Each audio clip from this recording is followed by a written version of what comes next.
You're listening to We All Go Forward, a podcast on self-leadership through setbacks. With ownership, action, and growth, be set back, only to be catapulted forward into a more progressed, truer you.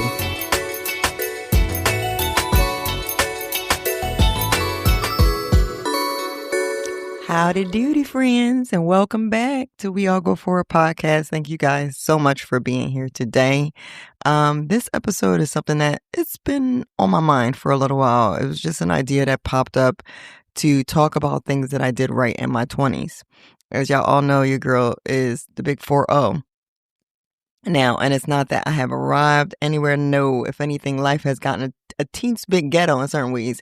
But I think that just comes with this time period in life. However, sorry, I'm dealing with a scratchy throat. Some of the pivots that I've, been able to make, some of the setbacks that I've been able to absorb, some of the transitions that I've been able to handle are all because of great choices that I made early on. And I was just thinking that, how helpful would it be to say to someone, right, whether you're in your 20s or whether you're not necessarily in your 20s, but maybe you're starting, maybe later in life or starting to rebuild or build something. And maybe you just kind of want to get some actions or strategies in your mind as to what to just do, right? Because that's what I felt like my 20s were.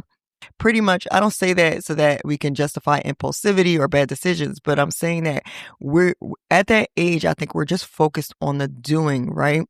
And you don't quite have the perspective down the line as to how this will all play out. You're taking risk and it makes sense. But I do think that we could take educated risks, which we know. And what I notice is that now at this side, right, 40 gives me 20 years of perspective as to what went well. That's pretty good feedback, right? Like not just what went well as a one-off, but something that seems like to be a formula, not just for me, but that's been repeated by many people. And so I think that if you're either just in the beginning stages of something or if you're in your 20s, this is a great episode to listen to. It won't be necessarily anything, I think, groundbreaking, but I do think the perspective will be mine. It will be fresh. And I think that sometimes you might be surprised by what I'll say. What I like is that now at this age, I do genuinely feel like the irony is that some of the things I'll talk about is not necessarily what I'm doing now, is not necessarily where I am now. But again, that is a part of that subsequent step, that ladder, that doing the first things first, that again, maybe I can do some of the things I'm doing now on account of what I've done first. So let's get into this. And even if you're neither one of those people that I talked about, if you're just somebody that's on our tribe and you're like, I'm going to listen anyway. Thank you. I appreciate it. And you can give me feedback, okay? On IG when I post about this, give me feedback as to what you would add, what you would take away, what resonates with you. The people want to know, okay? Like Cisco and DMX says, somebody let me know, okay? What they really want from a 20-year-old. I know that was corny. I try not to be corny when I get behind this mic, but it just happens. All right.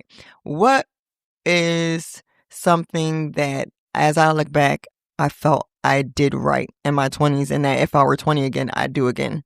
The first thing that came to mind, these don't go in any particular order, is just what I thought about. And there are, I think, 5 of them. But the first thing is that I learned something that made me money. Still makes me money, can always make me money. And that was a good investment. So I know we're in the age of 2026 where some people are for school, some people are not for school. I'm not here to convince you that. I think we all know that learning can take many facets. Now, I do have opinions at the end of the day about whether or not school is still good. Do I think the process of financial aid and the inflation of prices, do I feel like that is a scam or can be a scam? Yes. But do I feel like education will ever go out of style or ever be a scam? No. And I think that when we live in a society where culture changes, trends shift, goalposts move, I think that it's really important for us to keep in mind that what's true is true. And at the end of the day, there will never be anything negative about higher learning. All right, I'll table that. So now let's go to the fact that learning can take many facets, which that I wholeheartedly agree with. Whether it be a degree, whether it be a certification, whether it be a trade, whether it be learning a skill like podcasting. Okay, pray for your girl that I start making some money. But learning pays, okay? But it's important to learn something, and all of your learning to learn something that will pay for your life, that will compensate you. And this is something that I did do in my 20s that I didn't necessarily know I didn't necessarily quote unquote agree with it. And I didn't necessarily know that my thinking on this would change later on in life. Very early on, always as early as I can remember, I was a person who felt like you needed to learn and work in your passion only, that's what made happy people. Now, the reason why I think that for a long time this fell short on me was because my passion happened to be in a field of something that would pay me, right? I was passionate about science. I was passionate about numbers. I was passionate about healthcare. Hence why I was a chemistry major and my plan was medical school.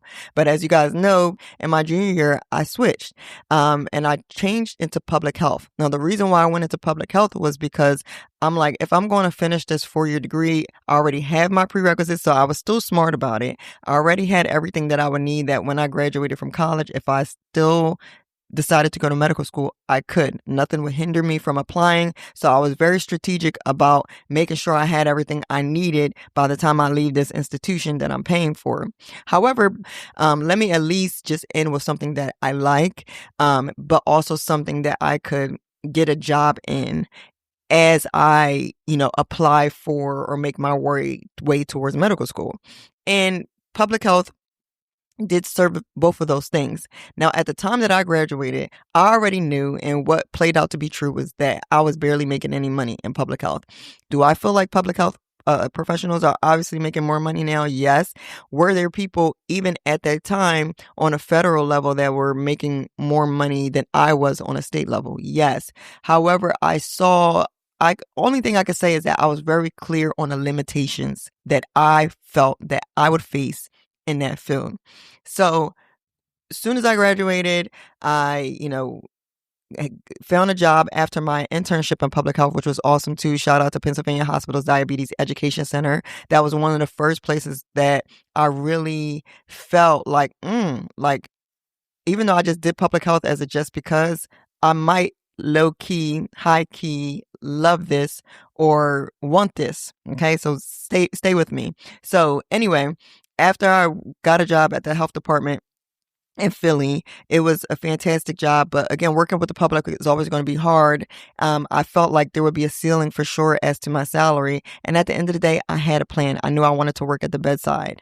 But it was during that season of my life, I want to say maybe towards the end of college, maybe it was during that internship in public health, that someone planted the seed of nursing school. Like, had I ever considered nursing school? I had not, but regardless of the reasons why I did it, it was a strategic move. Nursing was such a smart thing for me to do at that time. As a result of having my bachelor's degree, I was able to go into an accelerator program and got my bachelor's degree in nursing as well in under a year. Why do I say that? Did it kick my butt? Yes. Did I gain a true newfound respect for nursing school? Not that I ever expected it to be easy. I don't know what I expected it to be, but it is hard. Let the people tell you. Let the church say yes. It is hard, okay? But in less than 1 year, I more than doubled my salary.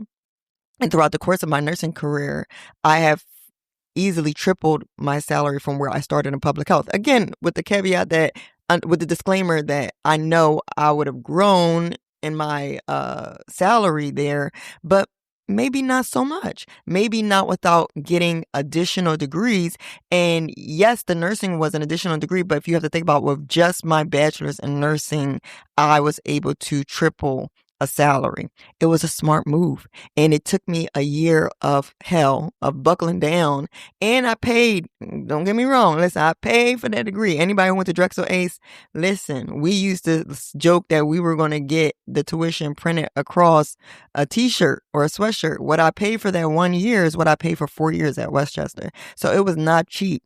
However, I saw the investment immediately. And I think that if you're in your 20s, if somebody can just give you a piece of advice, is that if you're going to learn something that will flip into something that's valuable and compensation for what you did.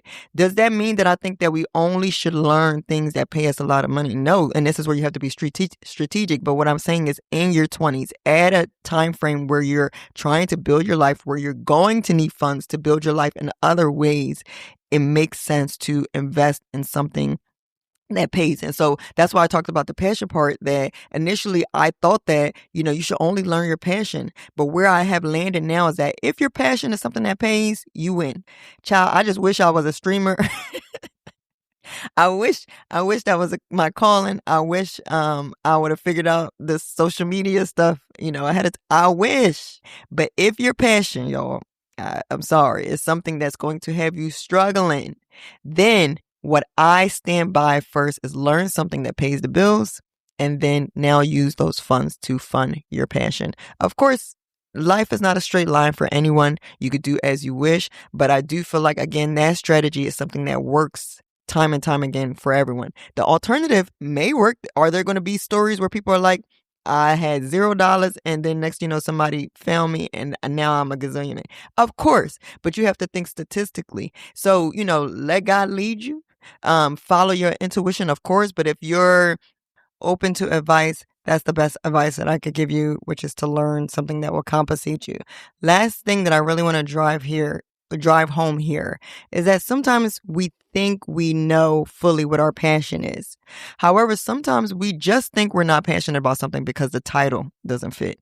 And it's as you learned about the core of a thing that you realize, oh, this is me. Something, not only can you birth maybe a passion, but maybe you can refine the language behind what you're passionate about. And that looks like, right? So anybody I went to high school with early, I used to always, or from childhood all the way up to high school, I used to say, I want to be a doctor, not because I want to stay at the bedside forever, but it's because I said I want to then eventually become a hospital administrator. Now, ask me today, do I want to be a hospital administrator? No. But I think what I was trying to capture is I wanted to be someone on the administrative execution, planning, thinking side of care towards people. And that is still true. And so when I went into public health and it talked about, disparities and promotion and communities, how promotion within communities, loved it. When I went into nursing, the title nursing was not anything I ever thought about. But when I saw how the advocacy, the care, the intervention, the prevention, and the implementation of things that literally halt, like death, that literally halt things that are pushing someone in the direction that's not favorable, and yet you reverse it. Love it. Okay, so you may not love, giving out pills. You may not love wiping butts. You may not love the studying. You may not love, writing out a health plan, right, for community assessment needs. You may not love a lot of different things, but there might be something about it that is a part of your passion or births your passion. And so that's where I think that you sometimes have to keep an open mind. Life can surprise you. And essentially what I'm talking about here is exposure. And your girl loves the word exposure. Exposure is my word. Get exposed to go expose what's true about you. I'll say that again. Get exposed to go expose what's true about you. And that's what I want you to keep in mind in that tip, that, again, learning something that will fund your life, but just keep in mind, it's just exposure. It's exposure, and you'll continue to learn and you'll continue to grow, and it won't be the only thing that you do. All right.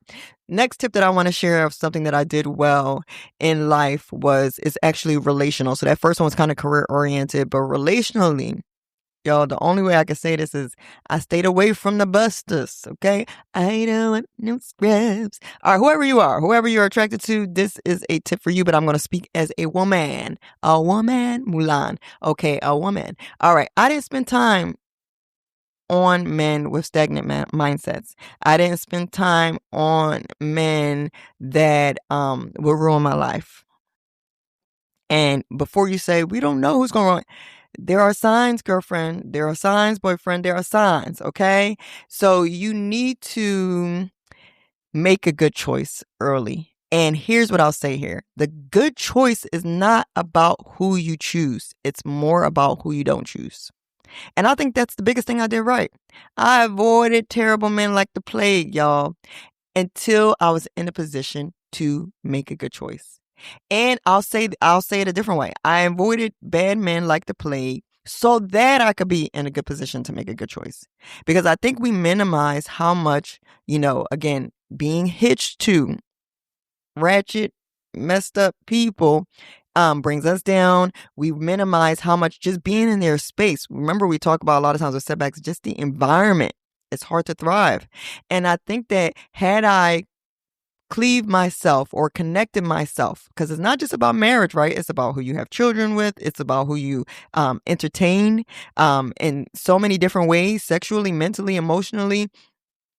It's all the things. So it's like, had I connected myself to a person that was not positive or good for me, I probably would not have been in a mindset or even had the, hope or expectation or had the clarity of mind to see something that's better. It changes you, guys. It changes your behaviors. It's why the people that feel like they high vibrational, whatever that means, that high mindset, high thinking, that people who, normally you feel like I'm up here, is why you find yourself doing certain behaviors that are down here because of who you're dealing with and because of who you're leaving in your space. So what I'll say here is that honestly, there was no shortage of men approaching me in my 20s, right? I don't say that because your girl was the top baddie. I say that because that's true for anybody, especially women. There'll be a dime a dozen. And I'm actually very tempted here to talk about the pursuit or the persistence of people to enter my life when the age gap was inappropriate. But I don't want to, I'm talking about the 20s here, so I don't want to go in a tangent here. But I will most definitely insert that if we think this conversation is important in our 20s, we need to start looking at people in our lives that are younger than, whether it's children or siblings or mentees, people that are younger than, because I can assure you that at my age, we know that this is a thing that exists, unfortunately, but at my younger years, there was no shortage of older men trying to get at me. This conversation is just so important, not just for your 20s, but even before, because people are actively working to enter your life with malicious intent or with selfish intent in a way that will leave you very much set back, sometimes early before you can even enter your 20s, let alone in your 20s. That makes sense? Okay, Creole parler, Creole comprendre. I think we talked about this in one of our episodes, but that's our Creole term, okay? Creole was spoken, Creole is understood, meaning you know what I'm saying. If you know, you know. Somebody let me know and I'll just let you know, okay? And this goes both ways. Okay, I have a son and a daughter and I'm going to teach them about what the female busters look like and what the male busters look like. You got to know. Somebody let me know. Listen, DMX and Cisco going to be a theme on this episode, I could tell. Somebody let me know. They got to let you know what they really want.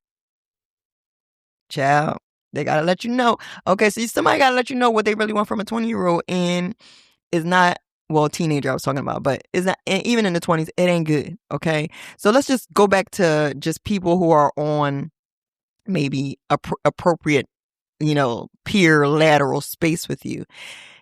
There's not going to be any shortage of men or women who want to align with you, particularly when they are not in a good space. They're going to be attracted to your light, your thinking, the positivity, and they're not going to be thinking about how they'll drain you.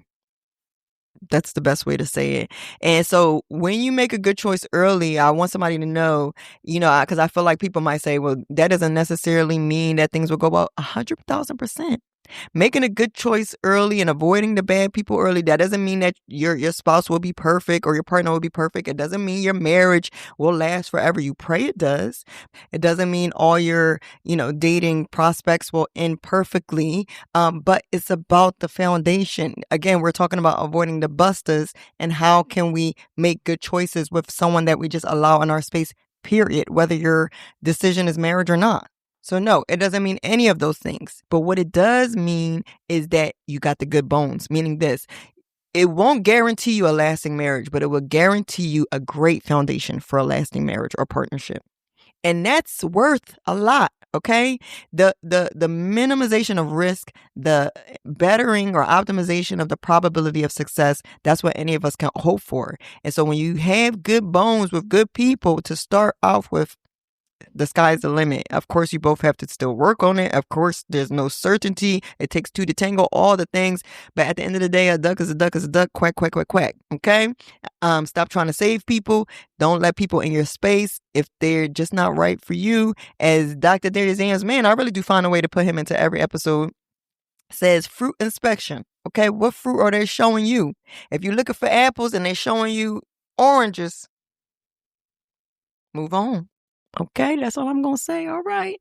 Anyway, third tip that I could give you guys as to what I did right in my 20s. Guys, I didn't splurge on the materialistic. Now listen, I ain't going to make myself sound better than I am, but I'm going to give myself credit. Okay. And this is what I want to say here. There was no shortage of Grace House Chinese. Okay. Anybody that's from 63rd Street, right there, 63rd between Haverford and Media, y'all know Grace House. That was my Chinese spot. Okay. There was no shortage of Grace House. Fried rice, shrimp and broccoli, chicken wings, cheesesteak egg rolls. Okay, listen, there was no shortage of Pei Wei. Okay, my son loved that honey seared chicken. Rico loved that Mongolian beef. I loved the crab rangoon, the crab wonton. There was no shortage of weekend trips for cheesesteaks and cheese fries. Okay, no shortage of Thai and Indian food at work. God, I ate well. Okay, so I'm not trying to convince anybody that I was out here packing up. I was not. Okay, I ate well. I still cooked a lot, but I ate well.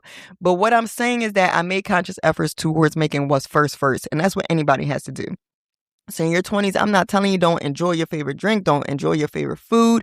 But what I'm saying is what's first has got to be first. And the best way I think I could summarize that is to say that if all your money goes to what's outside of you before it goes to what helps you and what sustains you, then it's a no. Okay, I really don't care how we frame it. I think that's a pretty wise and applicable statement for everyone, because I do feel like, I get it in this day and age that if you make certain statements, people will be like, you're pocket watching, or their pockets are not your pockets. Agreed. All the things agreed. Everybody's going to be able to do different things. Everybody's life is going to be able to look differently. But it really doesn't matter who you are. At the end of the day, those two statements are true. What's first is first. And if everything you own goes to what is outside of you, or what is superficial, or what is fleeting, i.e. all my Chinese food, if it goes to all of that before or more than what helps you and what sustains you in a true way, then it's a no. That's the best way I could say it, guys. Okay, Creole parle, Creole what? Comprend. I knew y'all was going to say it. So what that looked like for me in my 20s, okay, because I think a good point that we have to say here, and I started off with saying this, is in your 20s, unless your parents are really good with their finances, or I've heard some people is their parents kind of forced it on them until they got to a place where they understood, oh, thank you for, forcing me to save and forcing me to invest and forcing me to unless your parents are like that, when you enter your 20s, you are just about to learn. Wap kon George. Okay, that's another Creole statement. We'll talk about it next time. Wap kon George. You're going to know George, okay? So for me, things that I did well that kind of lived out that advice that I just gave you, I pay my bills, guys. I pay my bills on time, and I paid them first, okay? I had an understanding that what I owe doesn't come before what I would like to buy for myself. And I very much locked into that thinking when I was in my 20s.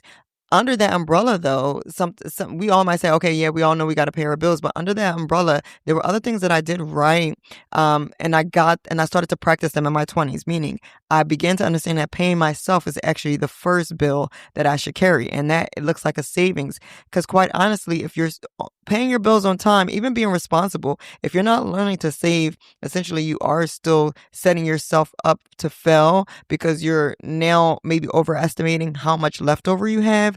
And you might be again, directing more funds towards splurging and fun than you are towards keeping in mind that you could have an emergency, or someone could fall ill, or something could break in the home, or maybe you just want to go on vacation. So that's something that I started to develop in my 20s, paying myself first. It might look like 10% for you. It might look like 20% for you, or it might just look like putting aside a few dollars. But what I think is practicing the muscle is really what becomes the thing that helps you on out in life more than anything. Why do I say that? Because after I learned that paying myself was also important, something else that I started to develop in my 20s was that, okay, I'm first, but there's, for me, a zero ace. So now it helped me look at the fact that I need to get on top of paying my tithes consistently. And that's something that I learned to do in my 20s. It's not something that I had to think of before that, because I was not a professional making regular money. Did I have jobs in my teens? Yes, I've said that. But was I going to pay Jesus with those jobs? I was not yet mature. And I love that I said that, because I'm not paying Jesus anything. So I'm just going to put a quick pin here for someone who aligns with, or is follows the principle of tithing, or even someone who's curious, like, what is tithes? I never understood how Christians get behind paying someone they can't see. This is what tithes is. Tithes is not paying God anything, because you cannot. It is a recognition, a stance of recognition that, as marvelous as I am as a human being, I get up, I clock in, I do my shift, I come back home, I'm doing all the things. As marvelous as I am, there's a recognition that there's still so much that I could not have done in my own strength. And because I attribute that to a creator and to a source, then that helps ground me in my thinking in terms of how I have what I have. All right? Creole parler, Creole comprendre. So that looks like that 100% God has given me the ability to the function of my limbs, the fact that my brain can learn, or even get a degree or have a job, the fact that the sun rises and sets, the fact that I live in a place where I can have access to certain opportunities, it's beyond me. And so, in a sense of recognition, in a sense of recognizing that, I now say the 100% you have given me, I would like to give back the 10% towards work in God's kingdom, towards work in charity, towards work in however the church or the kingdom of God would like to use it. And there are people who are not Christian who I think follow a similar principle. I'm not saying it's the same as tithing, not at all. But what I think is that they follow an understanding and a principle of gratitude, that everything I have, a lot of times it's beyond me that I actually have it, regardless of all the work that I've put into it. And so I like to keep my hands open and give, with the understanding that as I give, more will always be entrusted to me. And so it's not the same, but it's definitely parallel mindset. That tithing is something that, if you're a Christian, if you believe in that, you practice as a stance of recognition. And again, to quote Dr. Darius Daniels, he always says that, when you tithe, you're saying that I could do more with the 90% in God than I can do with 100% on my own. And that is something that, again, so ultimately that umbrella was paid the bills. But I'm kind of glad that I said that, because I think that a lot of times just being a person, right, improving your character, improving your honesty, your integrity, it helps you even with your spiritual and Christian disciplines. So as I became a person who understood I got to pay what I owe, I got to give what's due before I try to do anything else that I want to do, I now begin to have more respect for myself. And then I also now begin to have more respect for my self-proclaimed spiritual values and God. So anyway, I thought that was pretty good. So I paid my bills. With that, there was also the savings that I did pretty well in my 20s. Again, I did not have this very sophisticated system on what savings look like in my 20s. So now, do I have an understanding, and do I aim for it, and do I have, separate buckets in terms of emergency funds? That's at least 3 months of my expenses, and long-term and short-term savings. Sure, I have that understanding now, but in my 20s, no such thing. I think I just kind of started off with save and spend, and that's okay. That was a great place for me to start. Within my savings, I'll say that something I did right was I started to pay attention to what was available to me, i.e., things like my 401k employer matching opportunity. So, I had a great job at a hospital. I had a 401k. My employer offered, this employer's match where you contribute in, and if you contribute up to a certain amount, then they'll match it up to a certain percentage as well too. And I took advantage of that. I will say that that was a learning curve because that really taught me to pay attention to things that could feel maybe sophisticated, like a retirement fund, things that I feel like, okay, well, I don't need to understand them yet because I'm just in my 20s. It really taught me that I needed to because I was in control. So here's a perfect example. I think within my first year or so working at Jefferson, I realized that due to a clerical error, who knows, I was not contributing at all to my 401k. So there was about a year's worth lost and missed. And was that frustrating? Yes. But imagine had I waited my full 12 to 13 years of working there and not ever paid attention and just assumed that, things were going well.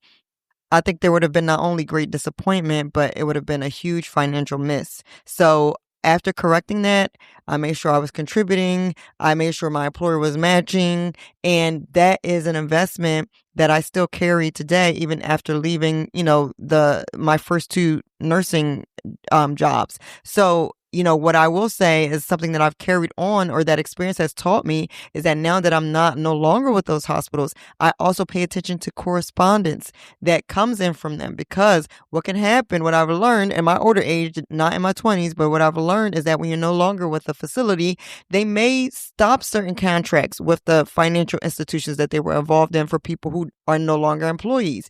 And so very quickly, your money can no longer be invested. And even though I don't do everything perfectly, it really taught me to pay attention to those terms, ask the right questions, making sure those monies get invested so that way it's growing at the rate of inflation. And it just ultimately showed me, it was a really great lesson in how much I am still involved and in charge of those things, even at a young age. Again, did I understand everything? No. Am I still learning things? Yes. But foundationally, I did a lot of things right, which just start with just inquiring, asking questions, realizing I wasn't doing something right. And as a result, I have money that's continuing to work and grow for me, even at this current age. I don't want to, this financial step or tip, I feel like there's a lot of places that we can go. There's a lot of, I could share that what worked for me, again, under that umbrella of general tips that you should do. But when it comes to the expenses, what I'll say is that where you live, what you drive, what you wear, a lot of that is going to, look differently for everyone. But again, what's going to be true for everyone is that you have to pay attention to what you can afford versus what you can pay for. And I think that, I know that that's relative. It really doesn't matter how much money you make. There's going to be a degree of what you can afford versus what you can pay for. And so what that looks like is you got to understand, sure, there are going to be many things you could write a check for. There are going to be many things that you could take some cash and pay for in a moment, maybe twice, maybe 3 times.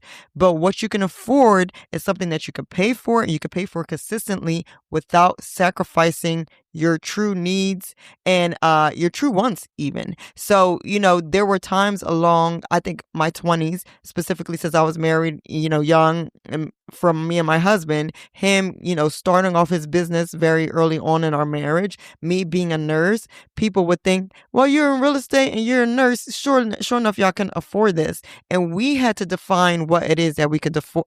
We had to define what it is that we could afford based off of what our financial and wealth goals were, based off of what were financial priorities to us. And then we could say, no, I really can't afford that. I could pay for it. I could flex, I can XYZ, but it's not what I can afford, and you have to be okay in that. So, again, if somebody's like, well, I want a little bit more on the living and the driving situation, this is what I could say I did. Ultimately, I really had to pay attention to, this is another thing that's going to impact what you do in that area. What's going on in the economy? Because right now, child, 20-year-olds, my prayers are with you. But again, sure, people could say it's relative, but it is crazy right now. So I won't even, try to diminish what's going on right now. But I had to pay attention to what was going on in my economy as a 20-year-old and move accordingly. So did I debate, everybody always debates living with people, moving out on your own, apartment, home. I bought a home, but that was also because there was a first-time home buyer's credit that I could benefit from. And me and my husband used me as the buyer as we were getting married, since he knew his plans with real estate. Because he quit his job very soon into it, it was also very smart that we bought a home that we could pay for while living beneath our means, right? We didn't buy a home that one person's salary couldn't pay for. So that was smart. Did we know it to a degree? But again, this is me saying, looking back 20 years and saying, I would do this again. That for my first home, I'm going to purchase beneath my means. I'm going to purchase something that if you're married or you're in a partnership, one person could pay for it and things will be okay. If you need to, because guess what? When both people could pay for it, then you got access, right?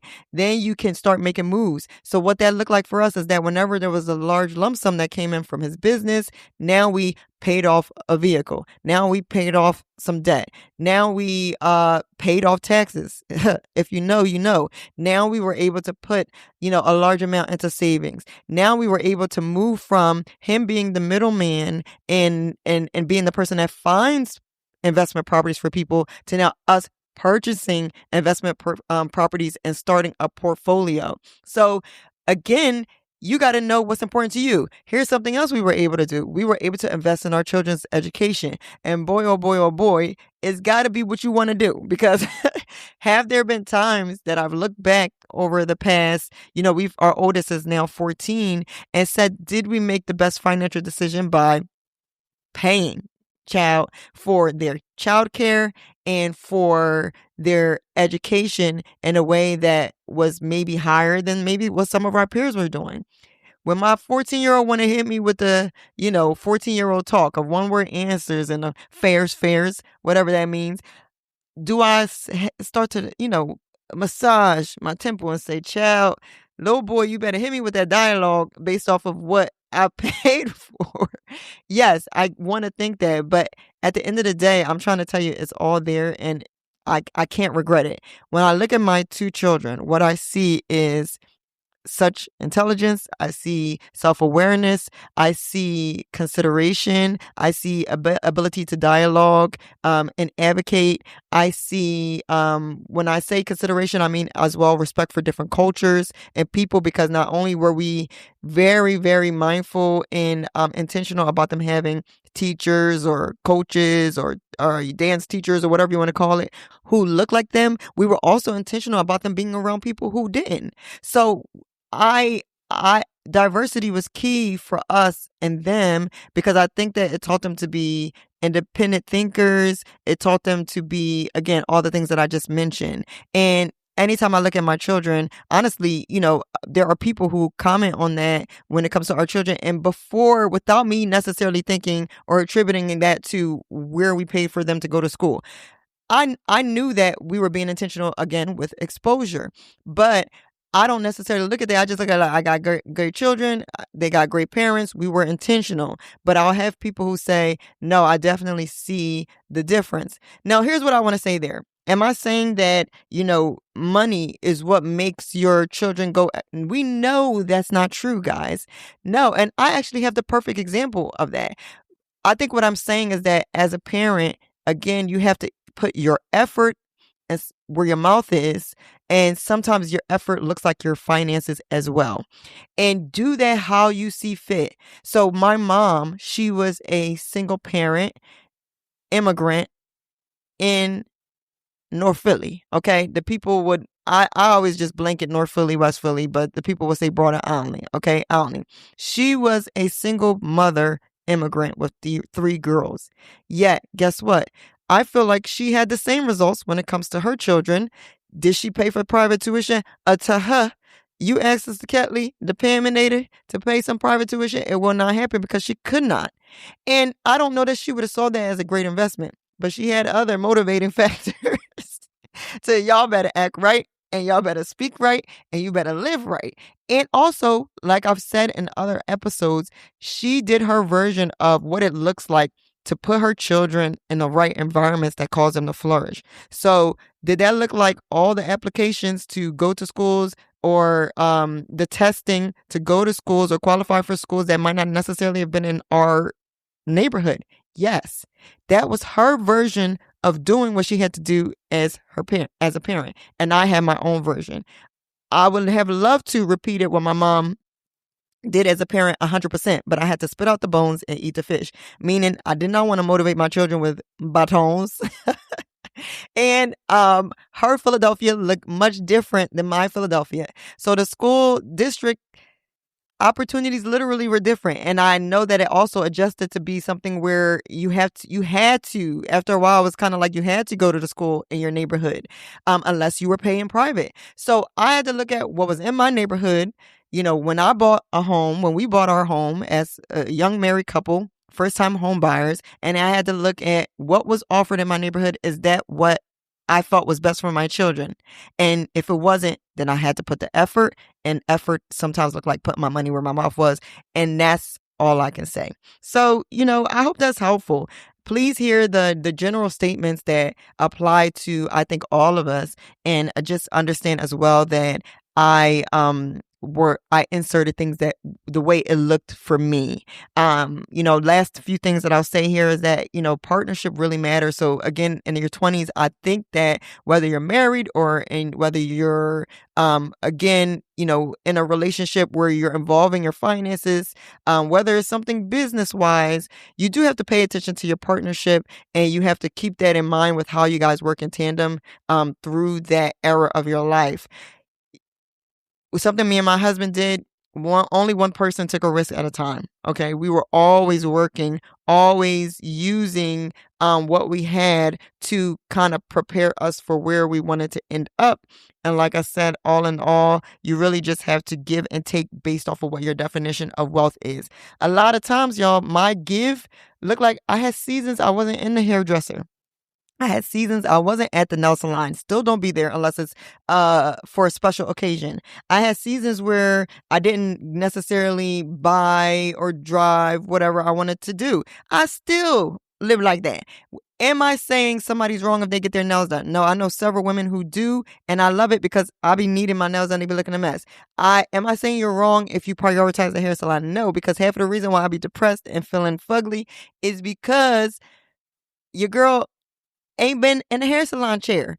I'm not saying that you're wrong for that. I'm saying everybody's got their version of give and take. So if that's something you want to take and you need, then you're going to end up finding one way or another. You got to give in some other way. So those were my gives. I went years sometimes not going to a hair salon, learning how to do certain styles, rocking a ponytail, doing whatever I had to do because, again, I knew my definition of wealth. And ultimately, I felt like the cost was too high to live as if some of those things were a mandated part of my personality and lifestyle. Okay? Again, Creole parler, Creole comprendre. Somebody let you know, I just let you know as I let me know. Somebody let me know. Okay, that's it. Okay, what is tip number 4 as to something that I did well in my 20s? This one's pretty to the point, and guys, something that I love that I did in my 20s was that I challenged myself. I think it's such an important time in life where you should, if you can. Because guess what? What I found is that even though this episode is not about my 30s, but if I did do one, I don't think I would do an episode on what I did right in my 30s. I think I would do one on mindsets that did not serve me in my 30s. And again, that's something that I could look back on now that I've, crossed over into the big 4-0. So in your 30s, I think that the older you get, you're going to be juggling probably likely more responsibility. There's going to be more weight placed on your choices and your decisions. And so I think that you not just move cautiously, but I think the other side of that coin could look like you possibly sacrificing, where you have to carefully weigh out when or how you can give life or breathe life on certain parts of yourself or things that you enjoy. Again, Creole parler, Creole comprendre. Y'all get me. As a result, in your 20s, I was so happy that I challenged myself. Y'all, I found like I did a lot of different things. One, I talked about the fact that one of the biggest ways I challenged myself was that I changed my career in my 20s. I knew that it would challenge me and it would better my outcome. Something else that I did to challenge myself was I got married. Goodness, again, marriages may not be for everybody, but getting married is definitely, it stretches you, okay? Because you are dealing with another person all day, every day, okay? And they call marriage a sanctification process. And the reason why is because you will never learn how to be so giving, forgiving, unselfish. And guess what? Sometimes you fail at it a lot. There are times where I just don't want to do it. I'm like, who told me that this guy was cute enough for me to do all this? He is cute, but golly. All right. And that definitely challenged and stretched me when it came to my character, when it came to my integrity. Marriage will do that for you. I challenged myself through extracurriculars and hobbies. Okay. This is hilarious because I think there was a period in my 20s where I would not have said this about myself because a lot of what I did extracurricularly, if that's a word, was in church. But for all my church kids, please stand up because when you go to put a lot of the things that you do in church on your resume or on your CV, whatever it is, you realize if you went to a church like mine's, you've done a lot and you've exercised so much leadership. And if you're not looking at that, you're possibly leaving a lot on the table. That's just for the churchy kids. Again, if you're not a churchy kid, maybe you did a lot, if your parents forced you to do things at their business. I don't know why, but just thinking back to Grace House Chinese store, the daughter that worked there, I just imagine for her, imagine if she had left on the table all the leadership and the learning that she got from being a part of her parents' business. She was always at the front. She was always taking orders, or she was handling the money and the finances.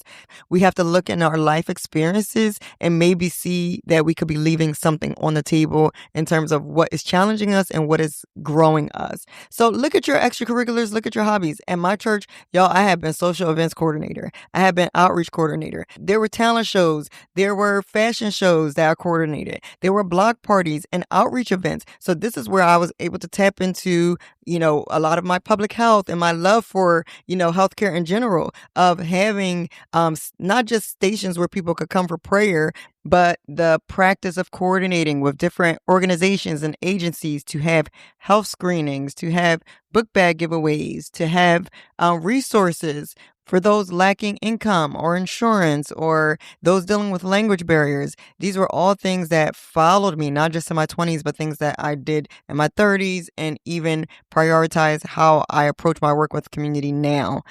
I was a praise dance instructor. If you know, liturgical dance. Okay, QTB. All right. I was the praise team leader, y'all, for years. If you're like, what's the praise team? Is the equivalent of being like, one time at band camp is the band, the church band. All right. I was in charge of that. That's organizing practices, working closely with the musicians, planning and detailing our musical set for every Sunday or large events. I separate in my church and outside of my church, I did plays. I had a friend who was a thespian and who would force us to do the plays that he, did. And I was a part of that. I sang a part of a group because singing was life, okay, at that time. And it still is. I was a background singer for friends. I did dance classes. So many things. And there's so many other things that I wish that are still on my to do. But maybe you want to learn a language. Maybe you want to learn an instrument. Maybe you want to get more into physical fitness. There's so much that you could do that would challenge you. And I think that your 20s is just a fantabulous time to do that. So if you're in your 20s, that's something that I did right, because guess what? Relationship grew from those opportunities and experiences. Connections grew from that. My skills grew. And honestly, maybe most of all, my love and affirmation for service and the ways that I care to do it, that was just really reaffirmed during that time. And that kind of leads me to why I even talked about all this. The last thing that I'll say is that challenge yourself, because there's going to come a time when you need to remember this about yourself, right? You need to remember, like, I can do this. I know that people say I am he or I am her. Whatever you want to say, there's going to come a time where you may need to remember that. Because again, if I talked about my 30s, I will most definitely talk about how fear tried to creep in, anxiety tried to creep in. And now as I'm turning the page, just starting, I'm not in my 40s, I'm 40, get it right. But as I'm now flipping that page, I think now I'm at this place of having to be crazy aware of what didn't serve me so I can hurry up and chuck it off my boat and remember who I am so that way I can really go into this next season living my best life. Because every moment there's this temptation, right, to follow the fear. And what's been helping me is in these pivots and transitions is to remember, Kim, actually you can learn new things. You can do new things. You can start a podcast. Girl, even though you never thought, you can have a nonprofit. You can learn to monetize in different ways you've never learned to do. You can be transparent. You can put yourself out there because you've been standing on stages, whether as in acting or singing or dancing or hosting or organizing and planning social events. You've been doing that for decades. And when I say that right now, it's not something that I tell myself all the time, but it's something that I need to hear more than ever in this stage of my life. So do things now in your 20s that 40-year-old you needs to remember and will look back and be like, dang, I did that and I could do it again in a different way. Okay? I love that.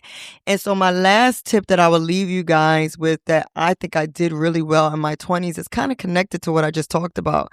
And that is, y'all, I kept my dreams alive. You guys probably know a lot more about me in terms of why this was important and why I did that. Your 20s are an interesting time, okay? Your 20s are definitely fun, but your 20s are your first taste of adulthood.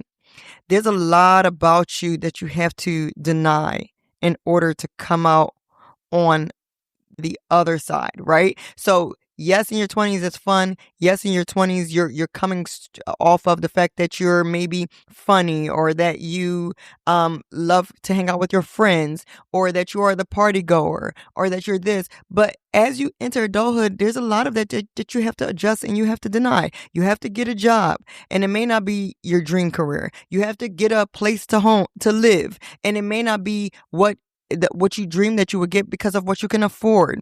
It may not be you. There's a lot of bubbles that burst, I think, in your 20s. But through it all, if I did not keep my dreams alive, right, then I don't know that I would still be fighting for them right now. I really had to keep in view who I would always aim to become. Who and what am I working towards? And, here's what's good. You may be tempted to take this point and feel like, wow, is she saying that there's a lot of disappointment in my 20s? And no, on the contrary, what I'm saying is that I believe your 20s are a decade of process and a decade of exploration. And I think that if you take the right perspective, that's a good thing, right? It means that you enter your 20s thinking you gotta nail the thing, right? Whatever quote unquote the thing is. But what you really should take away is that everything is not everything in your 20s. You may change your mind, you may evolve, you might pivot, and that's okay because in your 20s, whatever you do, truth be told, unless you're doing something crazy negative, anything you do is moving you forward. Anything you do is giving you information and data about yourself, about your likes, about your quirks, about your God-given interest, about your build, and that's a win. I was a 20-year-old who was deathly afraid of making mistakes. I was a 20-year-old who felt like I had to get it right, and everything that I did do right that I'm telling you about right now, I felt that had to be my forever. And if anything changed in me or if any of my interests changed, it was scary, even though I kind of knew that's what I was always working towards. But I think what I was mostly afraid of is the quote unquote waste. I didn't want to be a person who put my life and my efforts into something and feel like I was quote unquote wasting the effort. It all had to make sense. It all had to tie together perfectly. And here's the thing, quite honestly, life is great in that way where most of it, if not all of it, will, but it doesn't always tie together in a way that you think. And I take it from me, a person who was afraid of quote unquote wasting experiences and time. There is no waste. It all does move you forward. And even if you don't use it how you think you're going to use it, you have to look at it like it's all improving and sharpening a part of yourself that one day you're going to need. And so give yourself some room. Understand mistakes are a normal thing. Understand that mistakes do refine you and catapult you forward, and enjoy. Enjoy your 20s and keep doing all the things, right? Keep your dreams alive. Keep challenging yourself. Keep practicing financial habits that position you really well to be able to do the things that you want to do. Keep keeping the first thing first. Keep being selective relationally, keeping those who are not healthy out of your life so that way you can have the capacity to invite those who are, and keep learning things that make you money in order to fund and learn more things that nurture you and catapult you forward. Enjoy.